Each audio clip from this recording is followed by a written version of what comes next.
You ever have one of those moments where you're just living your life, minding your own business, and boom, out of nowhere, you get accused of selling drugs to neighborhood kids because you bought your son a birthday present? Yeah, that happened to me. I wish I was exaggerating. But let me back up a sec, paint you a picture so you get the full show.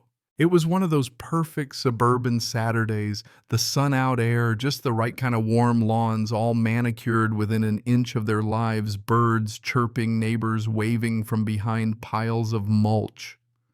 My wife calls this place Stepford, but I just thought it was a nice spot to raise a family. So there I am, back from the kind of big box store where you lose half your Saturday and most of your sanity in the toy aisle, wrestling with some guy over the last Star Wars Lego set. I got it, though.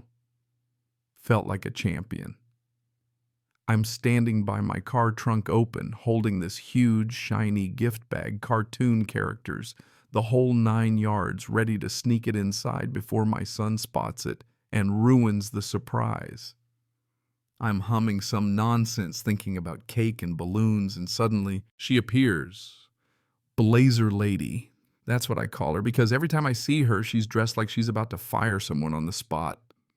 Early 50s helmet, blonde hair, more hairspray than a pageant, marching across her perfect driveway in these heels that could probably shatter a windshield. And she's coming straight for me, face all scrunched up like she bit into a lemon. She starts pointing, no, not pointing, aiming like she's about to shoot a laser beam out of her finger. I freeze, birthday bag dangling like a peace offering. In my head, I'm running through the usual, is my car leaking oil? Did the dog dig up her roses again? Maybe the music was too loud. Nope, she lets loose loud enough for the mailman 2 streets over to hear. This is a private community. We don't want your kind selling drugs to our children. I just stand there blinking. Did she just wait? Is she talking to me? Did I accidentally walk into the wrong reality? She marches closer, screeching about how she saw me casing the houses and she knows what my kind does. And now I'm trying to process whether this is a prank or a fever dream. I finally manage Ma'am, I live here. I point at my front door, the one with the silly little welcome mat my wife picked out. I give the bag a little shake like, "See, party, not Pablo Escobar." Doesn't matter. She's locked in. Oh, a present, that's what you call it? She's spitting perfume and venom going on about how she watches the news and knows how this works. She's convinced the Lego set is some kind of code for illicit substances. Just then my wife and our little boy, almost 7, big grin eyes lit up, step outside. "Is that my surprise, Daddy?" he shouts and starts running for the car. My wife pulls him back, her smile gone in an instant. She sees me, sees this woman, puts the pieces together. My son hides behind her, scared. Just like that, this perfect moment is wrecked. All the joy just evaporates. Now, I'm not a confrontational guy, but when someone makes your kid cry, that'll light a fire in you. I step between Blazer Lady and my family. "You need to leave. You're scaring my son." She doesn't back down, not even a twitch. Instead, she whips out her phone, dialing 911 like she's got the Joker on the loose. He's threatening me now. He's a violent thug. I just stare, speechless. I literally just told her to leave. My wife hustles our son inside, voice trembling, as she tells him to play with his cars for a bit. Now it's just me. My wife on the porch and Blazer Lady pacing at the edge of my lawn phone to her ear, laying it on thick for the dispatcher. He's a black man, very menacing with a suspicious package. He's been casing the neighborhood all day. The lies just keep pouring out. I try to yell, "I live here," but she turns her back and whispers all dramatic, "He's yelling at me right now. I'm scared for my life." It's like watching someone audition for an Oscar, but the script is pure poison. 10 minutes later felt like an hour. Sirens. 2 patrol cars, roll-up lights flashing, the whole neighborhood rubbernecking behind their blinds. Blazer Ladies smiling, now triumphant.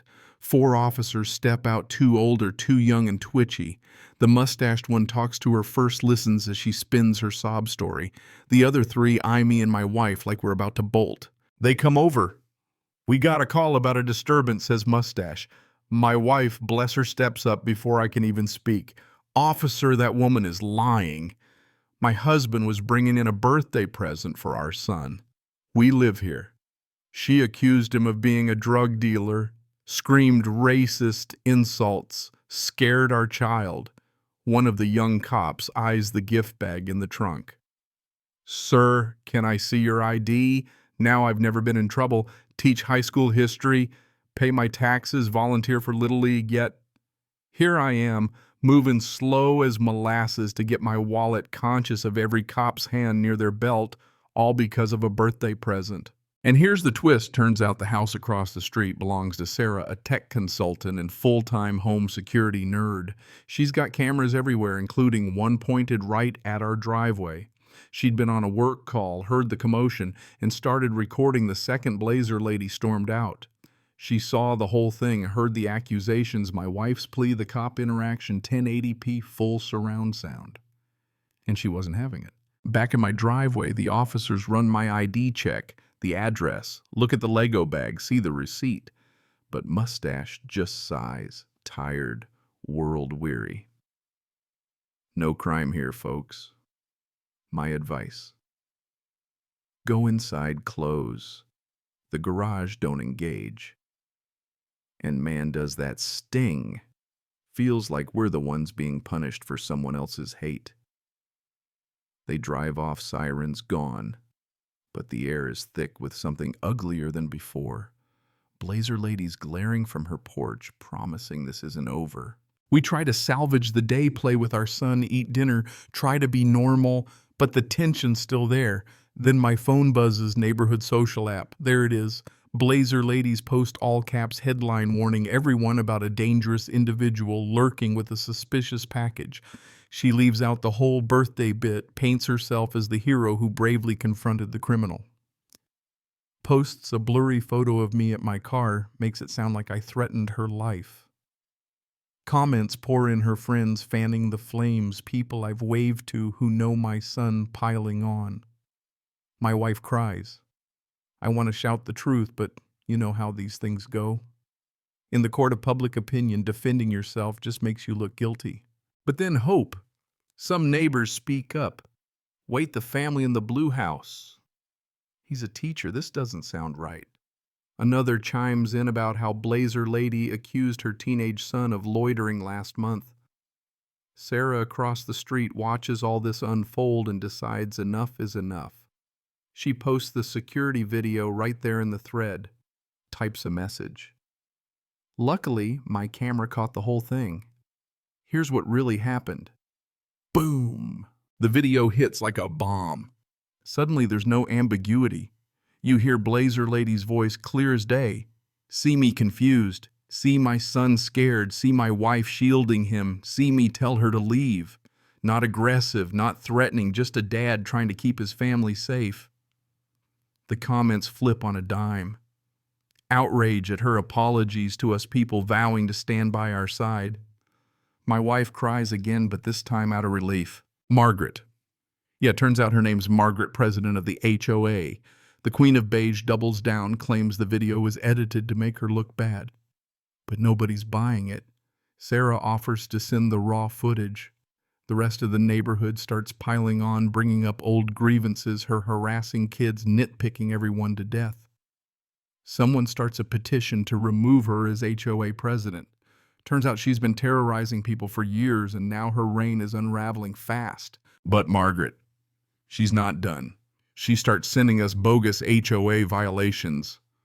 Our grass half an inch too tall, trash bin out too late, garden gnome, unapproved basketball hoop at a weird angle. Every day another letter, petty, infuriating. But instead of fighting, we document everything, take photos, file it all away. Turns out she's doing the same to everyone who spoke up in our defense. Sarah starts a group chat, and suddenly half the street is comparing stories, prepping for the big HOA meeting. The night of the meeting is electric. Packed clubhouse neighbors shoulder to shoulder. Margaret tries to kick things off with some rambling speech about safety and rules, but nobody's having it. Sarah stands up, calls out her pattern of harassment and her racist attack. I take my turn talk about what it means when your own kid's afraid in his front yard, how this isn't about rules, it's about humanity. Others speak elderly, folks fined for wind chimes, a couple punished for installing a ramp for their disabled kid. Sarah plays the video on a projector, Margaret's words echoing off the walls.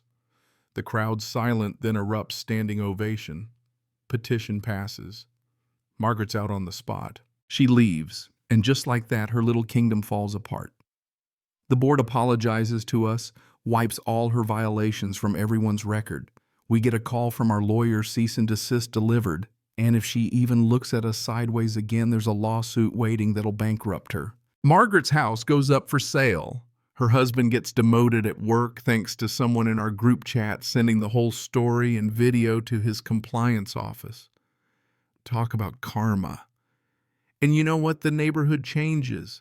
People talk more, help each other out. We have the birthday party my son should have had all along, balloons, burgers, a bouncy castle, the works. Neighbors laughing, kids running wild, my son right in the middle, not afraid, not hiding, just a little boy again.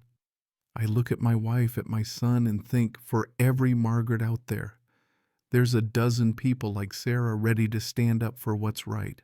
So here's my question. How would you have handled it? Would you have stayed quiet or fought back? Drop your thoughts in the comments. Let me know if you've ever faced a bully like Margaret and what justice looks like in your book. And hey, if you're still here, hit subscribe, share your story, and remember, it takes a village to stand up to hate.